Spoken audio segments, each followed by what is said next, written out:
नमस्कार, मैं अंजलि मिश्रा, स्वागत है आप सभी का हमारे चैनल पर। पाकिस्तान और कांग्रेस को लेकर बीजेपी के सांसद निशिकांत दुबे ने एक और बड़ा खुलासा किया है। कांग्रेस पर जमकर बरसे हैं। वहीं दूसरी तरफ आपको बता दें कि पाकिस्तान के पूर्व प्रधानमंत्री जो है उन्होंने भी बड़ा बयान दे दिया है। कहा, जिंदगी भर जेल में रहने को तैयार हूं। क्या है पूरा माजरा, ये विस्तार से जान लेते हैं। बीजेपी के सांसद निशिकांत दुबे ने कांग्रेस पर बड़ा आरोप लगाया। उन्होंने कहा, 1968 में इंदिरा गांधी के नेतृत्व में कांग्रेस ने भारत का एक हिस्सा पाकिस्तान को दे दिया। यह हिस्सा गुजरात के कच्छ का रण था जो 828 वर्ग किलोमीटर का था। इस बड़े खुलासे के बाद दुबे ने यह भी कहा था कि 1965 में भारत ने पाकिस्तान को युद्ध में हराया था। इसके बावजूद कांग्रेस ने अंतर्राष्ट्रीय मध्यस्थता के लिए हामी भर दी। इसका नतीजा हुआ कि भारत को अपनी जमीन पाकिस्तान को खोनी पड़ी।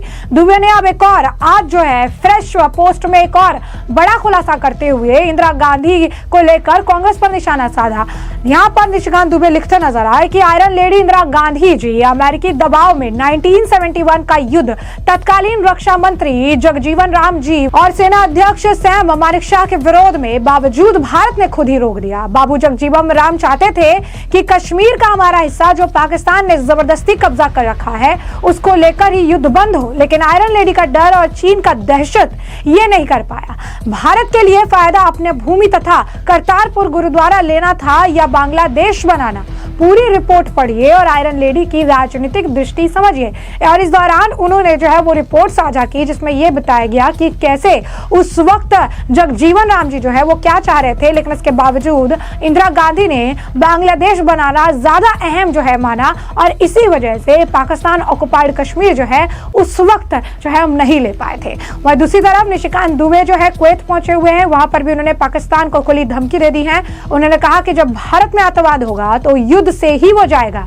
अगर पाकिस्तान आर्मी को साथ लेकर भारत के साथ ज्यादा आतंकवादी हरकत करेगा तो इसका नतीजा पाकिस्तान को भुगतना पड़ेगा।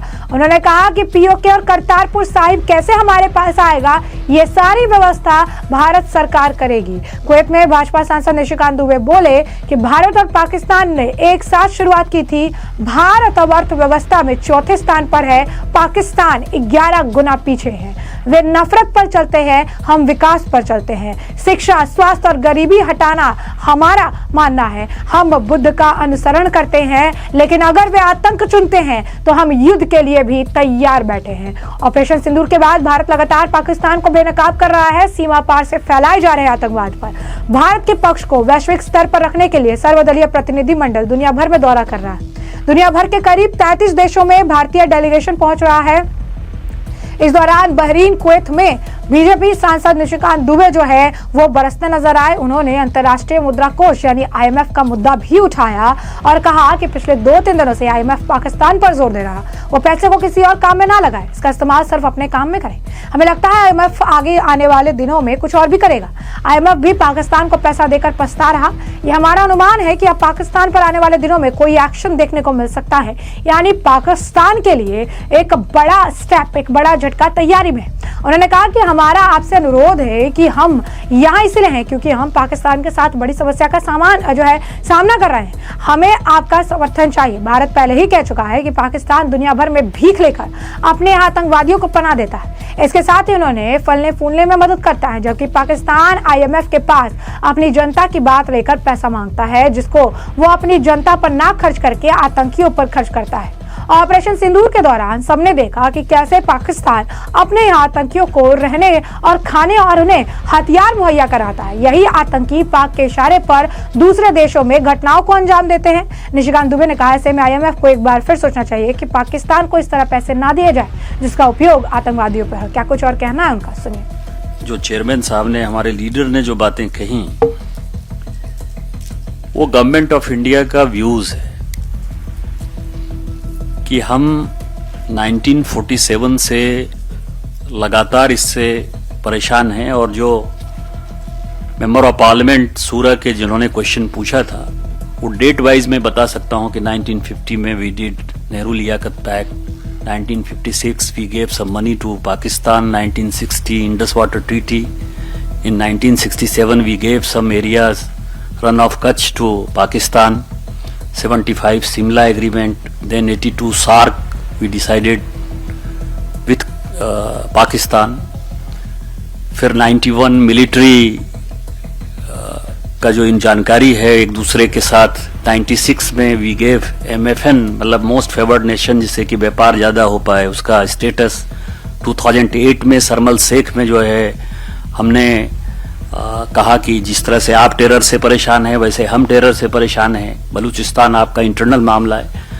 And then in 2014 prime minister Modi invited Nawaz Sharif for his oath ceremony, फिर वो उनके यहाँ गए।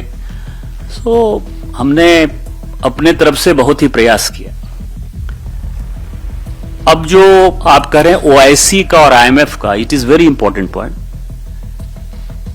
OIC में जो बहरीन है, जहां आप हैं, सऊदी अरब है और मैक्सिमम जो इस्लामिक कंट्रीज हैं वो हमारे साथ ही हमेशा नजर आए, मतलब एक्सेप्ट 2-3 कंट्री को छोड़कर, टर्की, अजरबैजान, मलेशिया। इस बार मलेशिया में भी अभी चेयरमैन साहब बता रहे थे, लीडर साहब की, उनका भी या in OIC everybody except Turkey, Azerbaijan and Malaysia, everybody is more or less supportive to us, and I think in future they will do so, because even Saudi Arabia is facing same type of problem with Yemen, and religion is not a guarantee of any security, or everybody is seeing in Jordan what is happening there, Iraq, Iran, everybody thinks so.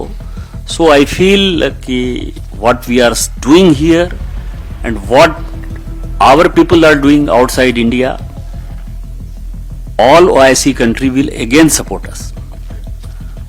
दूसरा जो security का सवाल, IMF का सवाल है, we tried our level best कि this money goes to terrorism only, but IMF decided other way round. But last 2-3 days again IMF is insisting Pakistan कि this money is meant for this cause only, don't give this money to, don't divert this money to anywhere else. And we feel कि IMF will do something else. It's our presumption, but only request from you, we are here because we are facing great problem with Pakistan, and same thing you faced before 60s also, 60 in Bahrain also they faced this, so we need your support. वहीं पूर्व Pakistani PM Imran Khan की बात कर लेते हैं। उन्होंने सेना पर जमकर निशाना साधा, कहा जेल में रहना जिंदगी भर मंजूर है। तो पाकिस्तान के पूर्व प्रधानमंत्री इमरान खान ने सेना पर हमला बोला, सेना पर देश की राजनीतिक व्यवस्था को बंधक बनाने का आरोप लगाया, कहा सेना ने न्यायपालिका की आजादी को दबा दिया। उन्होंने कहा कि पाकिस्तान में जंगल का कानून चल रहा, ताकतवर लोगों की कोई जवाबदेही नहीं।